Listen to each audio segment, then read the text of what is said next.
Hey, welcome back to my channel. It's Skin Glow and Afro, and I'd like to address in today's YouTube video is this nonsense where the British government have done a race audit and they've basically addressed all the racial issues in the United Kingdom. Now, this is mind-boggling to me because all the things they've addressed is things that black people in this country have been saying for years. And I mean years on top of years on top of years. Everything they found out, the statistics that they found out in their race audit is nothing new. Nothing new. So it begs the question, why do I should have done this now though? Excuse me. I mean, they had one statistic that said black boys are, 3 or 4 times more likely to be excluded from school compared to their white counterparts. Duh! This is the thing. None of the stuff they're saying is new. We've known this already for years, so I don't understand why they decided to just do this now in 2017. Theresa May, the Prime Minister, why have you just done this now? We've been saying this for years. We've been basically saying that here in Britain, it is highly racist. There's nothing not racist about this country, yeah? Why are black women more likely to be discriminated against when it comes to hiring them just because the style they choose to wear the hair in? So if they wear the hair in braids, why is it so unacceptable? Why is it that young black boys can be excluded from school just because they choose to have their hair in locks, which is a part of their religion because they're Rastafarians? Why is it that black people are less likely to be accepted into university compared to their white counterparts? I mean, when we look at averages, Asian people are more likely to be accepted into university compared to even white people. I mean, that's just a given. But on average, there are still more white students being accepted into school compared to black people. Why is it? If you say, you know, when you apply for university and you go into UCAS and they say that that they're not supposed to discriminate against you, right? So you put your race and you think nothing of it. And then you find out, oh, you know, one rejection from one uni, rejection from another uni, rejection from another uni. Like, I'm not saying that every black person should go to university, but I'm saying if you want to go to university, then that is fine. And if you apply and you get denied, and you find out the statistics that say black people are less likely to get into university, things that we already know. I mean, boys, when you look at it, black people are already classed as second class people in society. They're viewed as second class people in society by the white majority. And then when they do these statistics, it always gets into the back of my mind. Why are they doing this now? Because apparently Theresa May has said that she's done this race audit, and she's saying that she wants to work on tackling the racial issues in this country. And I'm like, the racial issues in this country have been going on since way before I was even born. You're not going to be able to tackle it.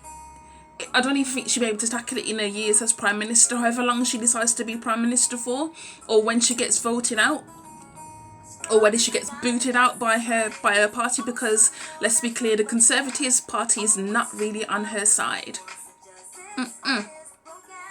The same thing happened to Margaret Thatcher. They kicked her out. And the way it's looking, they may kick Theresa May out. God knows when that will happen, but it may happen. Just like what happened to Margaret Thatcher. She got kicked out and she was racist, but never mind. And now they're looking to kick Theresa May out. Now, I'm not her biggest fan, but when you are the Prime Minister of the country and your own party is basically against you, the majority of her party is against her, that is just like...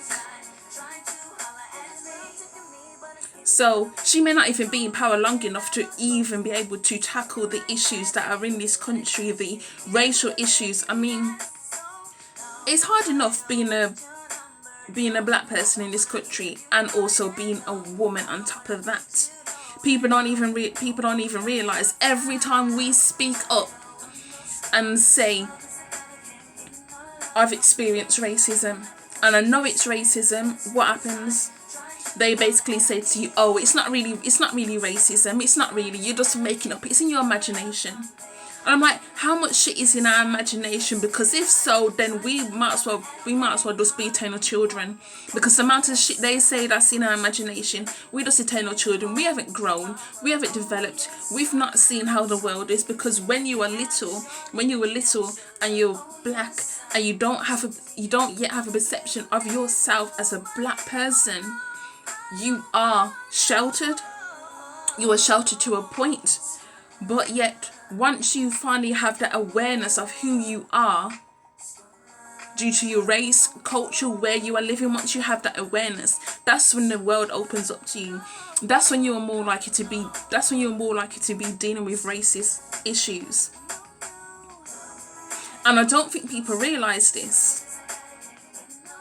I mean, white racist people aren't realising. White racist people know this. They know that as far as we know, when we are children, because we don't really see colour when we're children. We may see each other as different, but we don't really know that person is black, that person is white. You only have an awareness of it as you grow. And this is the thing, racism is mainly learnt behaviour. Because when you were children and there's one Asian person and there's one Asian child and there's one black child and there's one white child and you're all playing together and there is no problems, but then you go home and your parent says, I don't want you hanging around with that person anymore. I don't want you hanging around with that child anymore because, and they can't give you a reason, but you know the real reason is because they're black or they're Asian. And this does happen. They will tell you straight to your face, I don't want you hanging around with that child because that child is, and they can't even tell you why. But they will still tell you it to your face, I don't want you hanging around with that person because that person is no good. And I'm like, it is a child. What do you mean a child is no good? Who do you think's teaching that child if they're no good anyway? Who do you think's teaching that child? This is just foolishness. Absolutely foolishness. So what I'm saying, let's get back on topic because I'm ranting a little bit. But to the race audit, this is exactly what I'm saying. If we've been speaking on these issues for years and they've only just paying attention now, what is the reason for them paying attention? Is it because Brexit is about to happen? Is that why you want to address these issues now? Before we're even out of Europe, you want to address these issues now? This is mind-boggling to me. It's 2017. Like, my God. The other prime ministers years ago, why did they not address it? What about Tony Blair in 1997? How come he didn't address it 20 years ago? When in the 90s in the UK, it may not have been as bad as in the 1980s. But let's not forget Stephen Lawrence, who was murdered. And only 2 of his murders were in jail. Only 2 of his murders in jail. So Theresa May, are you going to address that issue? Are you going to address that issue? He was beaten up. Yeah, murdered. And the only reason the police did not go and find his murderer straight away is because A, his best friend who was with him was a black person, so obviously he cannot be trusted. He can't be trusted. Never mind that it was white men who beat him up. His best friend can't be trusted. And then when it all came out that the Metropolitan Police are racist. And who was the one who came out with all this stuff? It was the Daily Mail. The Daily Mail can be full of shit sometimes, but I must say I do respect them for how they basically put Stephen Lawrence's murderers' faces in that picture, and they named them and they put their picture there, and everybody knew who done it. Everybody knew. But the police still didn't do shit. And when they eventually did do it, when they eventually did decide to handle the situation, it was already too late. The damage had already been done. You only basically put 2 people in jail. And it was like, I believe there was, what, 4 of them? 4 of them kicked Stephen Lawrence to death. He was 18 years old and they kicked him to death.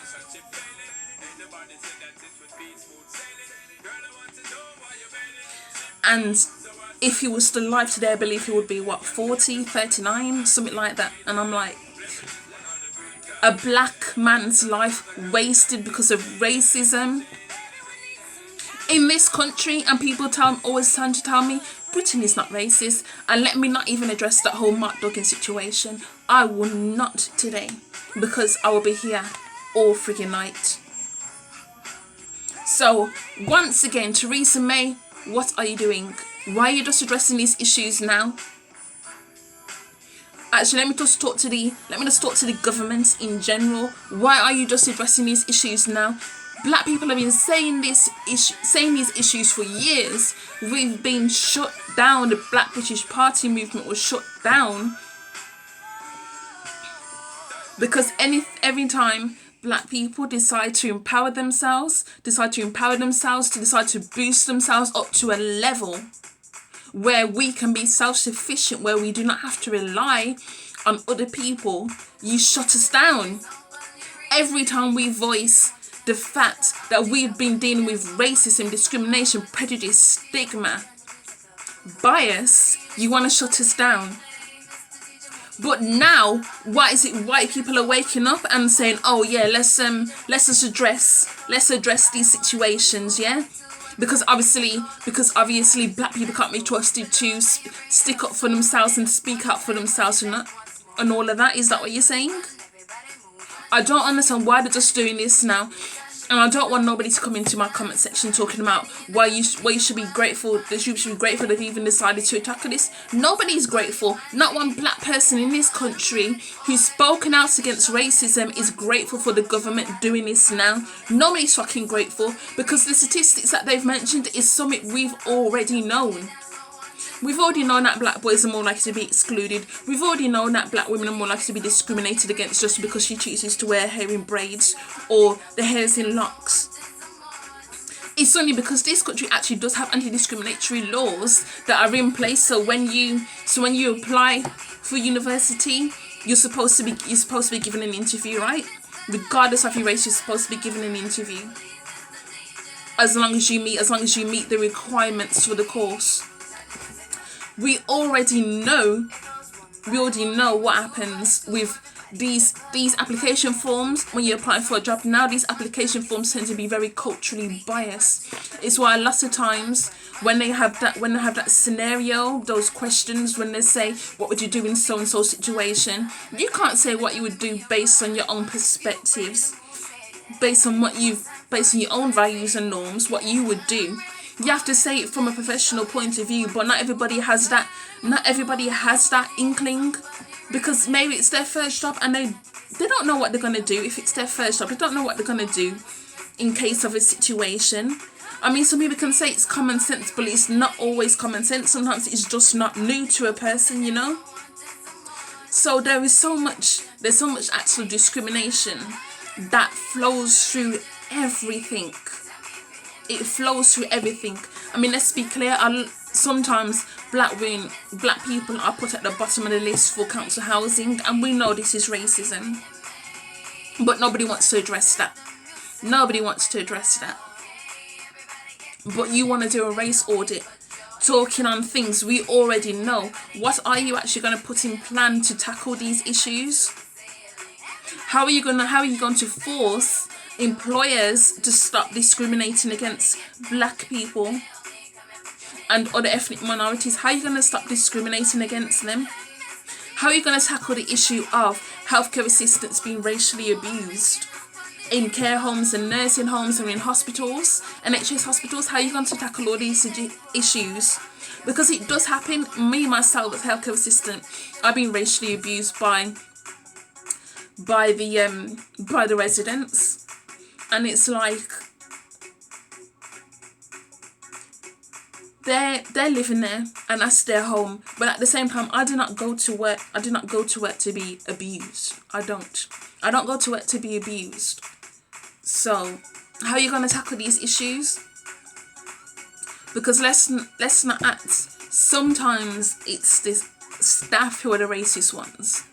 It's the staff themselves who are the racist ones. How are you going to tackle that?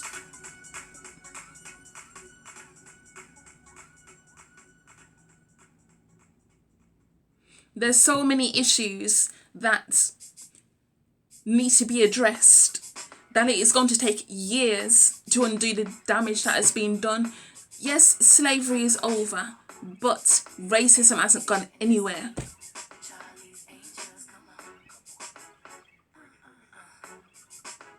Racism is over, but I mean, racism is not over. Slavery is pretty much over. I mean, there are still forms of slavery, but I'm not going to talk about that today. But slavery is over for the most part. But racism is not gone anywhere. Prejudice is not going anywhere. Stigma is not going anywhere. You might as well say goodbye to bias, because that's not going anywhere either. I mean, there are so many issues that need to be addressed. I don't think it can be addressed in 1 year, 2 years, 3 years, 4 years, 5 years. No, because you have to look back in history. I'm not talking about slavery. I'm talking about in the 1940s when the West Indians came over during the Windrush era. They came over here to help build up this country, and yet they still experience racism. I mean, they would clump together. They would clump together in wherever they would go. They would clump together because that's all they knew. One West Indian, another West Indian, another West Indian, they would all be together in one community. White people actually used to move out of these communities to get away from them because there was too much of them and they didn't want to associate themselves with those type of people. White people actually used to move out of these communities. So all you would see is black people everywhere. And they would have their little markets. They would have the little markets where they would sell produce and all this kind of stuff. And it's like all of this stuff has been taken out. And because we don't have these things anymore, because we don't have these little markets that are run by Caribbean people anymore, it's like, I feel honestly we're losing a part of our identity. It's like we pushed up so far for Black British identity, and now it's like, what is our identity in 2017? What actually is our identity in 2017? Because we made those type of strides, even though we came from the West Indies, came over here to England. It was a foreign country to us, but yet we was able to make those strides. We was able to work in NHS, we was able to work in the army, all these kind of things we was able to achieve. And now it's like, where do we fit into today's society? Where do we fit in? And it's actually quite a scary thought, because now are we going to have to rely on the government to address these issues, or are we going to have to, ask yourself two questions. Do we go back to the West Indies, where, to be honest, a lot of people can't actually go back there because their family is no longer there, and if they do have family there, some people don't know their family. Some people don't know their family. And then the other question is, if we don't move back to the West Indies, do we stay here in the UK and continue to fight and continue to struggle? Because I think things are improving slowly, but the point is, the fact the government has to do a race audit shows we still have a long way to go, So what do we do? Do we move back, or do we stay here and do we fight? Because let's be clear, Black people are not monoliths of struggle. We are not monoliths of struggle. That is not our entire picture. That is not our entire story. We have not always struggled. I think one day we will get back to where we was before slavery. I think we will get back to there, but at this point in time, it's very difficult for me to see that to see that, to be honest.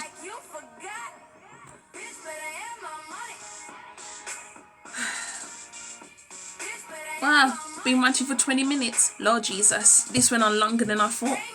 But anyway, I'll see you in the next video. Bye.